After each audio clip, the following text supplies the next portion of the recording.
Welcome to County News 802.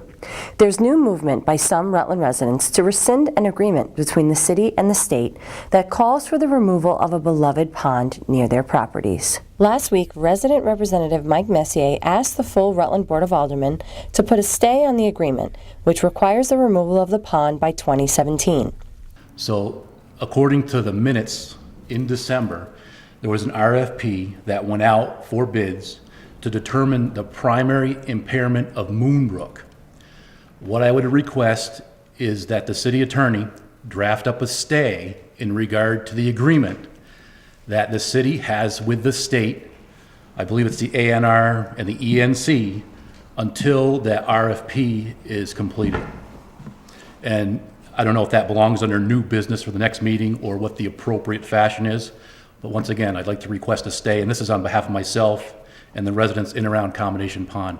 The issue that you just referred or touched upon has been referred to the Public Works Committee, Okay. which is chaired by Alderman DePoy, Okay, and when is the next meeting? who is not here, and he will in turn call a meeting at some point in the not too distant future to take up the issue.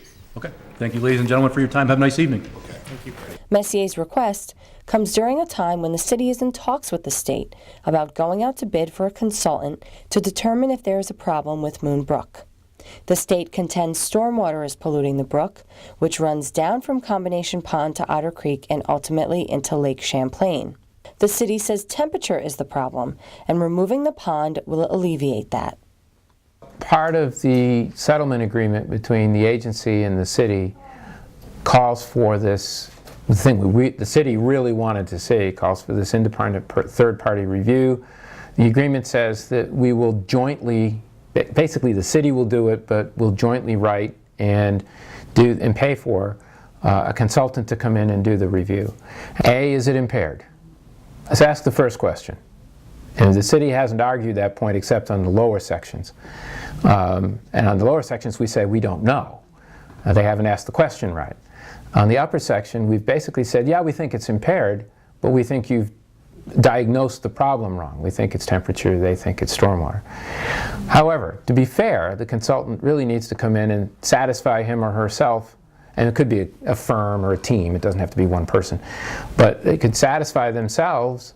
They have to satisfy themselves that is it even impaired? Because if we had that wrong, then all the rest of this is an exercise in frustration. So ask the first question first. Is it impaired? If they concur with that, okay, now what's the cause? And in Fairhaven this week, Town Manager Herb Durfee said the town once had $1 million surplus to pad the budget, but that is now gone. Taxes are expected to rise anywhere from $82 to $85 a year for the average homeowner. That is, if voters overwhelmingly adopt the town spending plan this town meeting day. The budget with appropriations is actually down just over $78,000, or a 3.58% decrease. Overall, taxes, property taxes that are needed to offset those costs rises about 10%. And the reason for that is that last year the Select Board, with voter authorization, agreed to use about $230,000 of the remaining surplus dollars that the town had to essentially buy down the tax rate. That surplus no longer exists. So in order to make up for that effort that brought down the tax rate last year, and to fund the budgets, even though they're down this year, along with the reduced amount of appropriations, the actual amount of property tax dollars increases by 10%.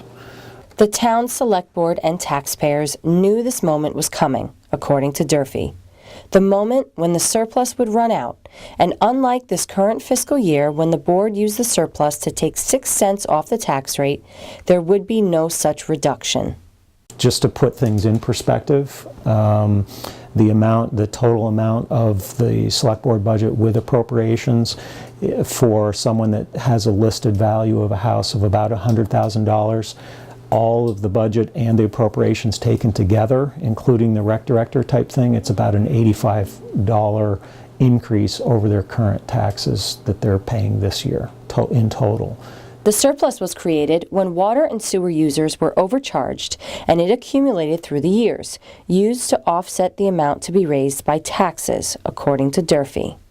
I think how it developed over time was that when I think, and I'm not sure, but I think with the water and the sewer enterprise fund, at some point the general fund was basically subsidizing that particular program, and when audit reports came out at a certain point, they found that the tax rate had been charged essentially too high in the past to accommodate that from that standpoint. So they ended up having, once I think they found that they had about a $600,000 surplus, and by the time they got it under control, there was another year that had gone by, so that's how it got up to be about $1 million. But again, that's subject to verification since I'm new to the job.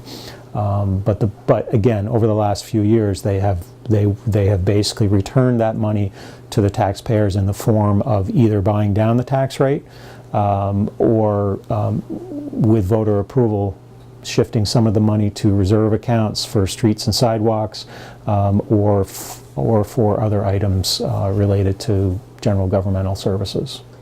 Then there's a $45,000 recreation director position on the ballot in a separate item that equates to about 3% of that 10% increase, and a $25,000 reduction in the estimated revenues from the transfer station.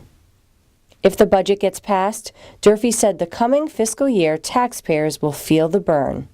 The select board and the voters consciously spaced out the spending down of the surplus, but they knew that there would be some pain when that wore out. The budget year that is up for vote the budget that's up for vote this year, along with the appropriations, is the year where that pain is coming.